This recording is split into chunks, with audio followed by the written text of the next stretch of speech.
My adopted brother, banking on our family's favoritism, decided he was going to be the one to marry my fiancée. Fine. If he was going to throw morality out the window, so would I.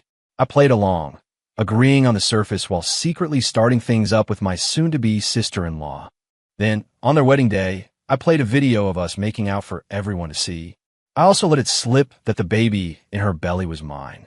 My brother was already in poor health and pathologically jealous. The video made him cough up blood right there at the altar. He was gone before the ambulance even made it to the hospital. I had just gotten back from 4 years at Stanford when my parents and grandparents sat me down to drop a bombshell that completely shattered my worldview. They were planning on having my adopted brother, Ryan, take my place in the arranged marriage with the Russo family. The reason? Ryan had been in a car accident years ago that led to catastrophic organ failure. Medical science had nothing for him. The doctors said he wouldn't live to see the next year. Marrying my fiancée, Sophia Russo, was his dying wish. My grandparents and parents had always adored Ryan, so they decided to make his final dream come true. But that wasn't all. They also planned for Sophia to get pregnant via IVF with Ryan's child. After Ryan died, I would be expected to raise the kid for him. Oh my God. It took me a full 5 minutes to process the information, to confirm that what I was hearing was real. I was in shock. Just because Ryan was dying, I was supposed to just hand over my fiancée and then have her carry his baby, which I would raise after he was gone? What kind of twisted logic was this? Once the shock wore off, the pieces of my shattered reality started to settle. Thinking back on this family's history of blatant favoritism, I could almost believe they'd cook up something this insane. Years ago, after Ryan's car accident left him paralyzed from the waist down, he decided he couldn't stand the sight of me. So my loving parents shipped me off to college on the West Coast with a strict no-visits-home policy. I hadn't set foot in this house in 4 years. I guess this was my welcome home present. It was always like this. Growing up, my parents and grandparents showered Ryan with affection.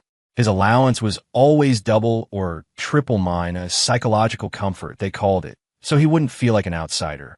If we both wanted the same thing, and there was only one, I was always the one who had to give it up. At parent-teacher conferences, both my parents would show up for Ryan, leaving me to fend for myself. Their obsession with him was so extreme that teachers and classmates at school actually thought I was the adopted one. And with their blessing, Ryan bullied me relentlessly all through school. But then, karma seemed to step in. A few years ago, Ryan was drag racing with a bunch of rich kids when he crashed. The accident left him a paraplegic and caused the organ failure that was now killing him. The doctors were clear. Modern medicine couldn't save him. He wouldn't last another year. I thought my ordeal was finally coming to an end. Once Ryan was gone, the bullying would stop. My family's love might finally find its way back to me. But I should have known better. Even on his deathbed, Ryan couldn't resist one last screw you. He wasn't just stealing my fiancée. He wanted me to raise his kid his legacy. Ethan, my mother said, her tone leaving no room for argument. This is how it's going to be. Ryan will marry the Russo girl in your place.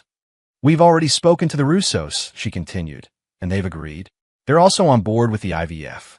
The baby will be your brother's, so it's only fitting that you raise it. My grandmother chimed in, her voice soft but firm. Ethan, dear, this child will be a memory of your brother for all of us. It will be as if it were your own. You must promise to love and cherish it. Are you kidding me? They were already planning the kid's upbringing before a single thing had even happened. A cold laugh echoed in my mind. My father, noticing my stony silence, scowled. Who are you putting on that long face for? The doctor said your brother won't make it to next year. What's the big deal about him marrying the Russo girl? He went on, his voice hard. It's IVF. Your brother won't even touch her. She'll still be your wife eventually. The woman, the billion-dollar Clark Holdings, it will all be yours someday. What more could you possibly want? This is your brother's one and only dying wish. If you have any decency, you will help him fulfill it. The entire family was united. I was expected to sacrifice my fiancée to fulfill my dying brother's twisted fantasy. My poor Ryan. My mother started to sob. He's only 24, she wailed, tears streaming down her face. When I think about him being gone next year, I don't think I can go on living. It wasn't just her. My father and grandparents' eyes glistened with tears. The whole family, except for me and the absent Ryan, was drowning in a sea of grief. All I could think about was how I could send every single one of them to hell. To hell with all of them. I had put up with this for too long. They helped Ryan torment me my entire childhood. And now, even as he was knocking on death's door, they were still pulling the same crap. Did they really think I was that much of a pushover? As far as I was concerned, these people were not my family. If they all dropped dead tomorrow, I'd find a quiet place to light some fireworks and celebrate. Dad, Mom, Grandma, Grandpa. A voice called from the doorway. Sophia and I are back. It was Ryan. He was in his motorized wheelchair, being pushed by a stunningly beautiful woman. He flashed his parents and grandparents a smile that was pure innocence on the surface. But underneath, I knew, was the venomous heart of a deeply jealous man. My eyes flickered from Ryan to the woman behind him. She had cascading waves of dark hair and a face so gorgeous it could launch 1,000 ships. Sophia, Ryan had called her. My fiancée from the Russo family was named Sophia Russo. Though we'd never met, I knew this had to be her. She greeted my family warmly before guiding Ryan's wheelchair over to them. Mr. Clark, I brought Ryan home, she said. My father nodded, smiling graciously. Sophia, thank you so much for today. You've been so kind, taking Ryan out. It was my pleasure, Sophia replied with a polite wave of her hand. Honestly, I haven't had a chance to get out and explore much myself. I had a wonderful time with Ryan. It looked like Sophia and Ryan had already spent time together, maybe even developed feelings for each other. But I didn't buy it. Sophia Russo was the heiress to a fortune, a knockout by any standard. That a woman like her would fall for a paralyzed, average-looking guy who was going to be dead in a year. Not unless she was out of her mind. I looked at Sophia. Her eyes met mine. For a split second, I saw her eyebrows arch slightly before she quickly and smoothly looked away. Ethan, is that you? You're finally back. Ryan exclaimed, pretending he had just noticed me. He was all warmth and smiles. He turned to introduce us. Sophia, this is my younger brother, Ethan. Ethan, this is Sophia. She's going to be your sister-in-law. Ryan rarely smiled at me. Now, he was beaming like a man deeply in love. Ahem. My father cleared his throat, shooting me a stern look. He was clearly worried I'd make a scene in front of Sophia, who was supposed to have been my fiancée. But in that moment our eyes met, a brilliant, explosive idea for revenge sparked in my mind. Yes, I was going to destroy Ryan. And not just him, this entire family of sycophants. They'd gotten away with treating me like dirt when I was a kid because I was powerless. But I was an adult now. If they thought they could still control me, they were dead wrong. It's nice to meet you, sis. Sister-in-law, I stammered after a beat, as if snapping out of a daze. A slow smile spread across my face. She wasn't even married into the family yet, and here I was, calling her sister-in-law. Ryan's grin widened until he couldn't contain it. Sophia just smiled shyly and said nothing, as if accepting her new role. Seeing my apparent compliance, the rest of the family visibly relaxed. That evening, Sophia stayed for dinner. At one point, she excused herself to use the restroom. When she came out, I was waiting for her, and I cornered her back inside. Alone in the bathroom, I clicked the lock on the door. Sophia's beautiful eyes were fixed on me, trying to figure out what I was up to. What? What do you want? She asked. She sounded nervous, but her voice was steady. Don't worry, sister-in-law. I just want to talk, I said with a smile. She glanced around the bathroom, a smirk playing on her lips. Her expression said it all. Seriously? You want to talk in a bathroom? I knew what she was thinking. I closed the distance between us until we were almost touching. Don't, she said, pushing against my chest. Her hand were on me, but she barely used any force. When she realized I wasn't moving, she gave up. Our breath mingled. A faint blush crept up her cheeks. I leaned in, inhaling her delicate floral scent. Sister-in-law, I whispered, a wicked smile on my face. Are you happy with my brother? Sophia's eyes darted around for a moment before she met my gaze. What are you trying to say? Her response told me everything I needed to know. She was smart. This wasn't a woman with rocks in her head. And just like that, I knew I had found the perfect accomplice for the chaos I was about to unleash. Let's not play games, I said. You know Ryan is my family's adopted son. You were supposed to marry me. I know, she nodded softly. And you know his organs are failing, that he won't live past next year, right? Yes, I know, she said again, her tone flat. And you're still going to marry him? I asked, my eyes narrowing with suspicion. Sophia paused, then bit her lip. Yes, I'm still going to marry him. There was something in her eyes, a secret she was holding back. I realized then that she knew everything and was still willing to marry a dying, paralyzed man. That'd be a damn good reason. They also said they want you to have his child through IVF. Before I could finish, she cut me off. I know about that too. And they said that after your brother dies, you and I will get married, and the child will legally become yours. You'll be his father.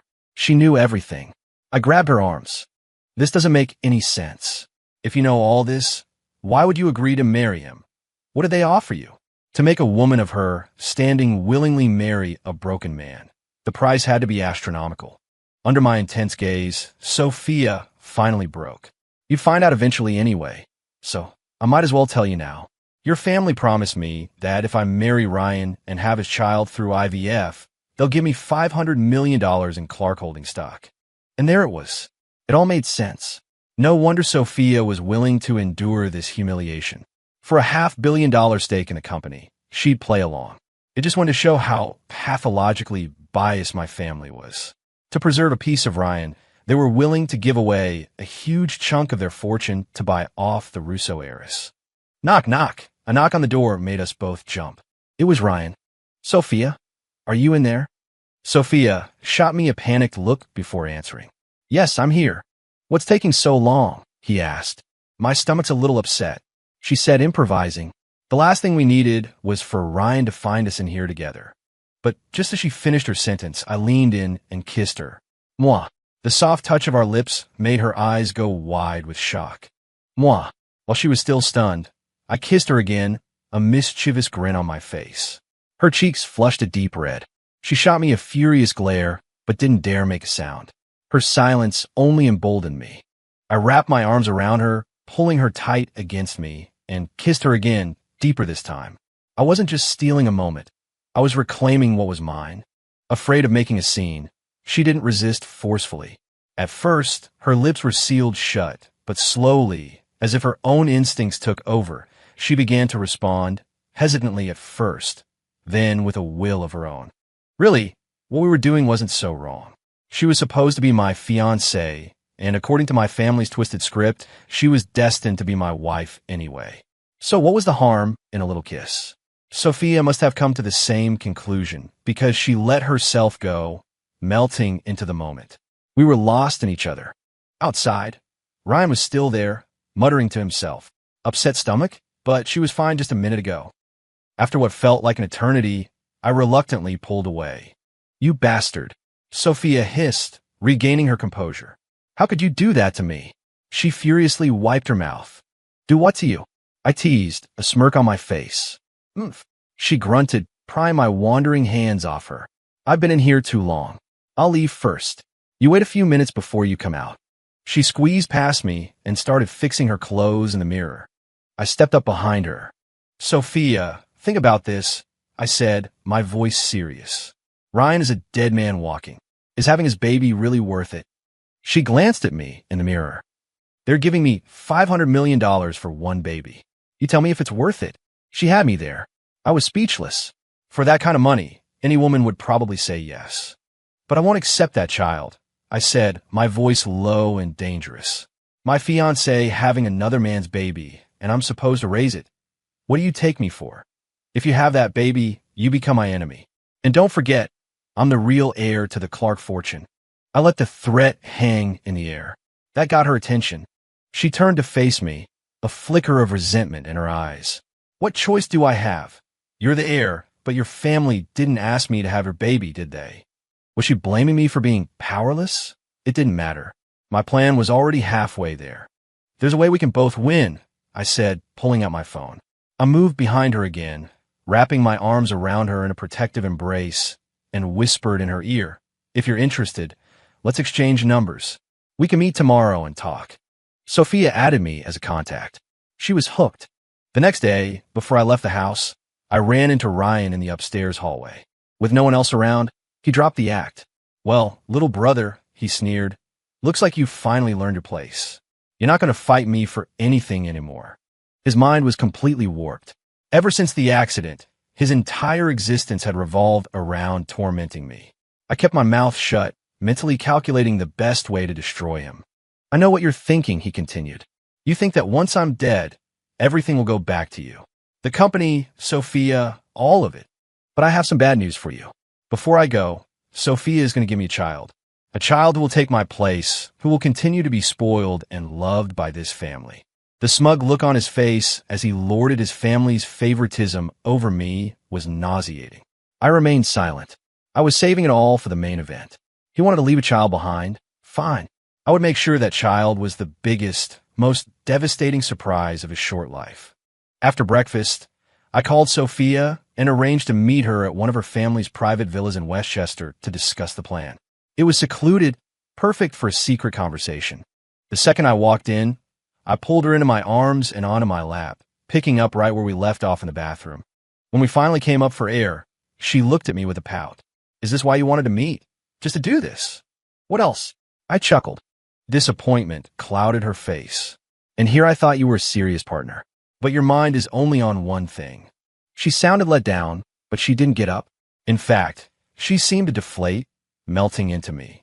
Actually, I said softly, we're already putting my plan into action. That got her attention.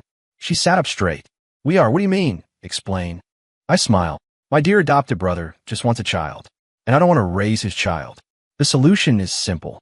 We just substitute his baby with ours. We don't tell a soul. He dies thinking the baby is his. Problem solved. I spread my hands as if it were the easiest thing in the world. Substitute his baby with ours. Sophia repeated, processing. Then her eyes lit up. Oh, I get it.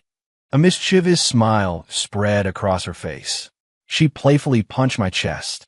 I knew you had a devious mind last night, but I have to say, I like it. She wrapped her arms around my neck, completely at ease with our newfound intimacy. Devious, maybe, but I didn't see myself as the bad guy. Swapping out his kid wasn't something a saint would do, but no one who hadn't walked a mile in my shoes had the right to judge me. Anyone who had spent 20-plus years living in their adopted brother's shadow, who had to give up their own fiancée, would probably be even more ruthless. They say you reap what you sow. My kindness is for kind people. My cruelty is reserved for those with evil in their hearts. And this was the karma Ryan so richly deserved. Come on, I said, sweeping her up into my arms and heading for the bedroom.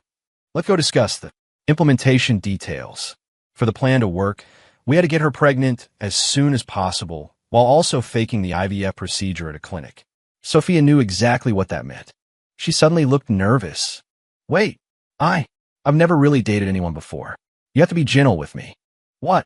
I was stunned. You're kidding me. You've really never had a boyfriend. She blushed. My father was very strict. He didn't want me getting involved with anyone. She didn't have to say the rest. Her father had other children, an older son and daughter. The family business would go to the son. She and her sister were assets, meant to be married off to solidify business alliances. A pristine reputation was non-negotiable if you were going to be married into another powerful family. I didn't particularly care about that sort of thing, but I couldn't deny a thrill of victory. We were the original match, after all, and we were going to be married eventually. What happened now didn't matter. We spent the entire day at the villa and the entire next week working on the plan. In the midst of it, Ryan scheduled the IVF appointment. My parents insisted I come along to avoid any misunderstandings. Outside the operating room, Ryan, the master of drama, couldn't resist another jab. Brother, I wanted you here, so there are no hard feelings. Don't worry. Even though Sophia and I are getting married and having a baby, I haven't touched a single hair on her head. I'm just borrowing her womb. I didn't let him get to me. The doctors were on the Russo payroll. It was all just for show. Ryan, on the other hand, looked pale and drained after his procedure.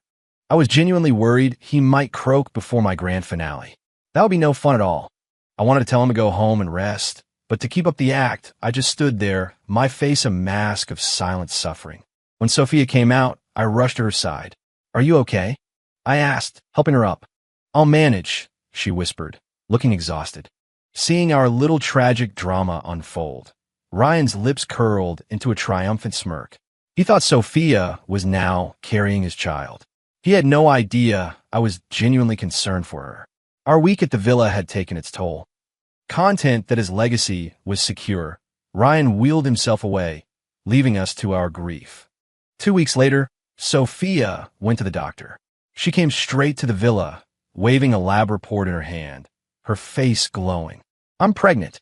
In 9 months, you're going to be a father." Hey, keep it down. I corrected her quickly. "That baby is my brother's."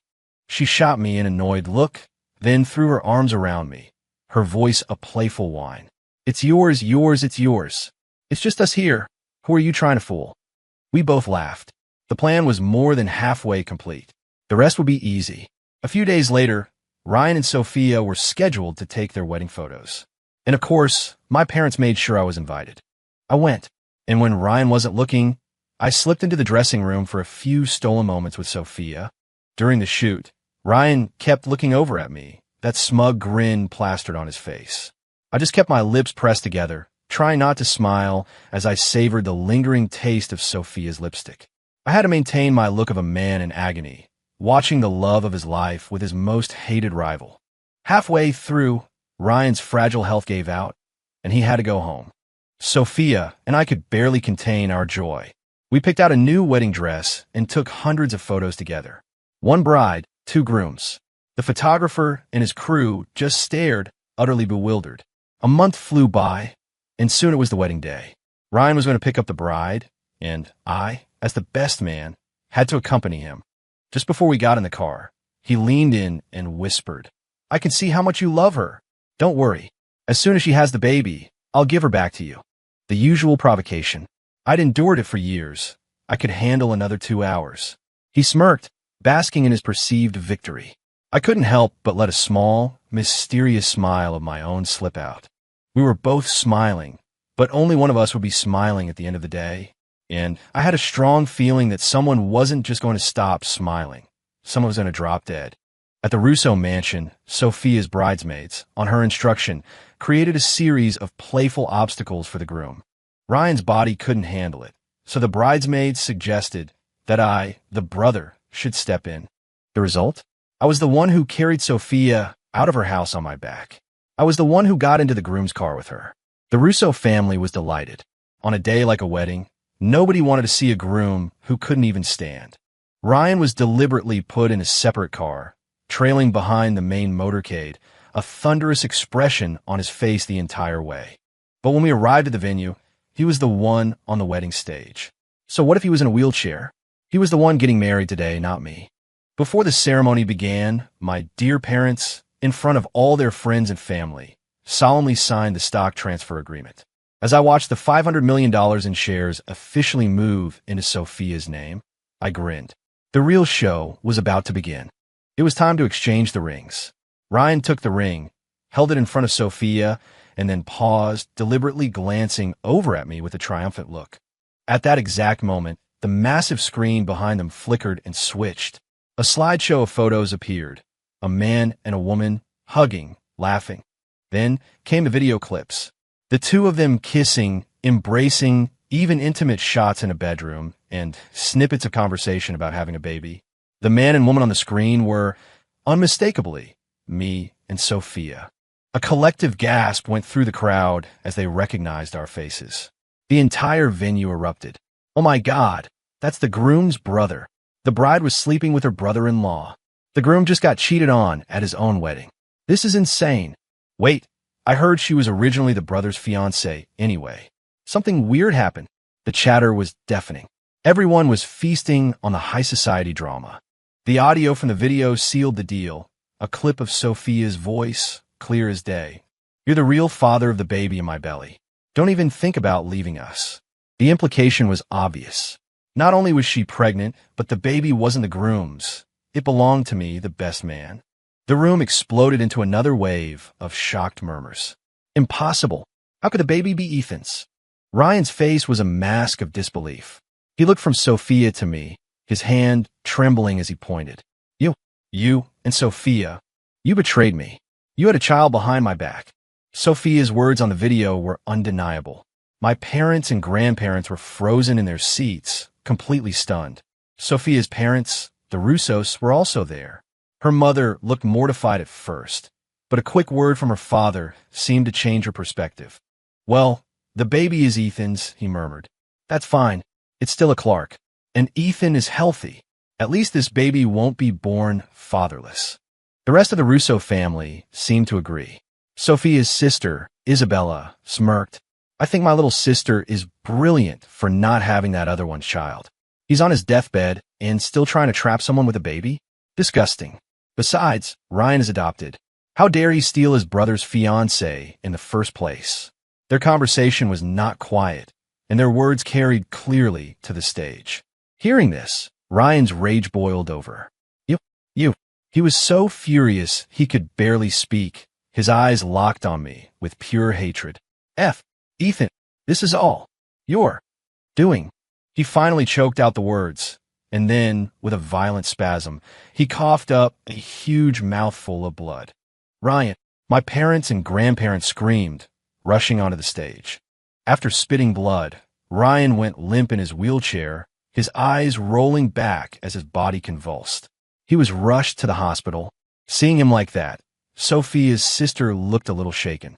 "Oh God," she muttered to herself, a hand on her chest. "Was it me? Did I do that?" The wedding, of course, was over. I found out later that Ryan didn't make it.